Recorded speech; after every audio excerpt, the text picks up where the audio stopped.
तो आज मैं आपको दिखाने वाला हूँ god of darkness Knull versus Doctor Doom के बीच की फाइट। क्योंकि लड़ाई देखना अच्छी बात है, मगर लड़ाई के बीच में घुसकर खुद लड़ाई करना ये बिल्कुल भी अच्छी बात नहीं। और ये बात मैं इधर पे पहले ही क्लियर कर देता हूँ, जहाँ पर मैं नल की बात कर रहा हूँ तो यहाँ पर तुम्हारे लेटरिंग के नल की बात नहीं हो रही। मैं मार्वल की ग्रेटेस्ट विलन नल के बारे में बात कर रहा हूँ। और इसके ओपोनेंट डॉक्टर डूम को भी तुम हल्के में मत लेना। इसका रोल आरडीजे कर रहे हैं, जो कि पहले आयरन मैन रह चुके हैं। और डॉक्टर डूम नाम सुनकर ये मत समझना कि ये तुम्हारे बवासीर का इलाज करेगा। ये कोई हीरो नहीं, विलन है। और ये तो हमारी खुशनसीबी है कि ये दोनों ही ग्रेटेस्ट विलन हमें मार्वल के फ्यूचर प्रोजेक्ट में देखने को मिलने वाले हैं। तो ये बात जानना बिल्कुल बनता है कि ये दोनों ही विलन में से कौन है ज्यादा सुपीरियर। तो जब मैं इन दोनों के पावर्स के बारे में आपको बताऊंगा तो आप खुद ही डिसाइड कर पाओगे कौन किसकी चड्डी फाड़ेगा।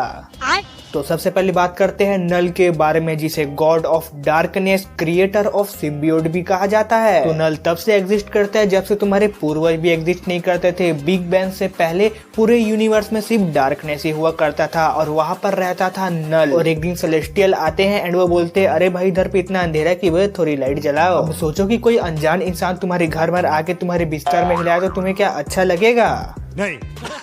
तो नल को भी दिल से बुरा लगा, क्योंकि जो सेलेस्टियल थे वो आकर लाइट को फैला रहे थे, क्रिएशन कर रहे थे, जो कि नल को बिल्कुल भी पसंद नहीं आया। क्योंकि अगर सब जगह से डार्कनेस हट गया तो हमारा नल क्या करेगा? गाजर मोड़ी छिलेगा। तो वो गया सेलेस्टियल्स को मारने। फिर उसने अपने शैडो से निकाला ऑल ब्लैक नेक्रोसॉर्ड एंड एक सेलेस्टियल का सर उड़ा दिया। और ये वही नेक्रोसॉर्ड है जिसको गॉड द बच्चा चोर इस्तेमाल कर रहा था, जिसको लेकर वो बहुत ही करप्ट हो गया था। तो ये सब के पीछे नल ही जिम्मेदार था। और ये बात मार्वल ने कभी कंफर्म तो नहीं किया है, लेकिन आपने जो guardians of the Galaxy movie में एक सेलेस्टियल का कटा हुआ सर देखा था ना, हाँ वही सर जिसमें कलेक्टर अपना घर बार बसा के बैठा था। तो हो सकता है कि guardians of the Galaxy movie में जो हमें सेलेस्टियल का कटा हुआ सर दिखाया गया था उसको नल ने ही काटा होगा, क्योंकि इतने पावरफुल सेलेस्टियल्स को आखिर मारेगा कौन? तो फिर सवाल आता है कि इतने समय से नल आखिर कहा था? भजिया पापड़ तल रहा था क्या? अभी हमें क्यों देखने को मिल रहा है? तो जब नल ने सेलेस्टियल का सर उड़ाया था तो बाकी सब खड़े खड़े थोड़ी ना देखेंगे। उन लोगों ने नल को वॉइड में बैनिश कर दिया। अब वो वॉइड में कैद है। मगर भाई ने कभी हार नहीं मानी। उसे पता चला कि उसके पास जो नेक्रोसॉर्ड है उससे वो एक सिम्बियोट की आर्मी बना सकता है। तो उसने पूरी आर्मी बना दी एंड यूनिवर्स के अलग अलग कोने में उनको भेज दिया ताकि वो डार्कनेस फैला सके। अच्छा वो स्पाइडरमैन ने इसे फेंक दिया, नहीं तो उसको बर्बाद करके रख देता। मगर नल के साथ धोखा हो जाता है। उसके सिम्बियोट आर्मी को पता चलता है कि उन लोग का मालिक आखिर कितना खतरनाक आदमी है और उन लोग से कैसे गंदे गंदे काम करवा रहा है। और नल के सारे सिम्बियोट मिलकर उसी को कैद कर देते। देख रहे इधर पे मालिक की कोई इज्जत नहीं रही। और इसीलिए वेनम 3 मूवी में वेनम की भी नल से बहुत फटती है, क्योंकि अगर उसका मालिक उसको ढूंढ लेता है, उसके पास आ जाता है तो बहुत ही डंडे डंडे मारेगा उसको। और अब बात करते हैं डॉक्टर डूम के बारे में, जो कि मार्वल का ग्रेटेस्ट विलन तो है एंड अवेंजर्स के नाक में तो इसने बहुत गंदा दम किया था। तो डॉक्टर डूम का असली नाम विक्टर था एंड इसको कोई बचपन से ही पावर नहीं मिली थी, इसको तो बड़े होके मिली। ये एक नॉर्मल इंसान ही है मगर बहुत ही ज्यादा इंटेलिजेंट। इतना ज्यादा इंटेलिजेंट है कि इसको Reed Richards and Tony Stark से भी कंपेयर किया जाता है। अगर आपको एक लाइन में जानना है कि आखिर डॉक्टर डूम किस टाइप की पावर को होल्ड करता है, तो देखो आयरन मैन को एक बाप लेवल का मैजिशियन बना दो,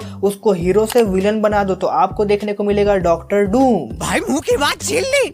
और इसीलिए डॉक्टर डूम के लिए आरडीजे को ही अप्रोच किया गया, क्योंकि आरडीजे हमारे पहले आयरन मैन रह चुके हैं एंड जो डॉक्टर डूम का कैरेक्टर है वो लगभग आयरन मैन जैसा ही है। और जो डॉक्टर डूम का आपको आर्मर देखने को मिलता है वो बड़े से बड़े एक्सप्लोजन को बड़े आराम से सह लेता है। यूं मान लो कि जो आपने कैंग द कॉन्करर का आर्मर देखा था ना, उसका आर्मर डॉक्टर डूम के आर्मर के सामने कुछ भी नहीं है। साइंस और मैजिक का परफेक्ट कॉम्बिनेशन है डॉक्टर डूम। इसके पास बहुत सारे अंड बंड प्रकार के गैजेट्स हैं। ये दोनों को ही मिलाकर डॉक्टर डूम बहुत सारी पावरफुल मैजिक्स को परफॉर्म कर सकता है, जैसे कि मैटर मैनिपुलेशन कर सकता है एंड किसी की पावर को भी छीन सकता है। इसने तो एक बार बियॉन्डर की पावर को छीन लिया था। और इसके साथ डॉक्टर डूम ने और भी सारे कॉस्मिक बीइंग की पावर को छीना है। डूम का सिर्फ एक ही मोटिव है कि उसको सभी पर अपना कंट्रोल चाहिए, जिसकी मदद से वो सुख शांति और क्राइम को पूरा सफा चट कर देगा। और ये तो एक देश का राजा भी है जिसका नाम है लेटवेरिया, जहाँ पर कोई भी क्राइम नहीं होता। तो ऐसा ये पूरे देश में करना चाहता है, लेकिन इसके करने का तरीका बहुत ही ज्यादा गलत है, इसलिए तो विलन कहलाता है। मगर आप भी अभी तक यही सोचो कि आखिर एक नॉर्मल इंसान के अंदर इतना सारा टैलेंट कैसे हो सकता है। तो देखो, इसकी माँ एक मैजिशियन थी और इसका बाप एक डॉक्टर था, तो जाहिर सी बात है इन दोनों का कॉम्बिनेशन इसके अंदर है। डॉक्टर डूम एकदम ओपन माइंडेड इंसान है। अगर तुम इसे कोई नए गैजेट के बारे में सिखाओगे तो ये खुशी खुशी सीख लेगा, और अगर आप दूसरी तरफ इसको किसी मैजिक के बारे में भी सिखाओगे तो उसमें भी ये खुशी खुशी सीख लेगा। इसको दोनों में इंटरेस्ट है, और इन्हीं पावर के कारण डॉक्टर डूम सारे सुपर हीरोज के ऊपर भारी पड़ जाता है। क्योंकि अगर आप एक तरफ आयरन मैन को देखोगे तो उसको साइंस में तो इंटरेस्ट है मगर मैजिक में नहीं, और अगर डॉक्टर स्ट्रेंज को देखोगे तो उसको मैजिक में इंटरेस्ट है मगर साइंस में नहीं। तो इन दोनों के बारे में डिटेल में बताने का मेरा मोटिव ये था कि आप खुद से डिसाइड कर पाओ कि आखिर इन दोनों में कौन है ज्यादा पावरफुल। क्यों नहीं डिसाइड कर पा रहे, मैं ही बताऊं। तो देखो, डॉक्टर डूम एक नॉर्मल ह्यूमन बीइंग है जिसको खत्म किया जा सकता है, जिसको करना बहुत आसान तो नहीं है, लेकिन नल के लिए ये चीज आसान है। नल तो गॉड ऑफ डार्कनेस है, जब तक डार्कनेस जिंदा रहेगा तब तक नल जिंदा रहेगा, भले तुम उसका फिजिकल बॉडी ही क्यों ना तबाह कर दो।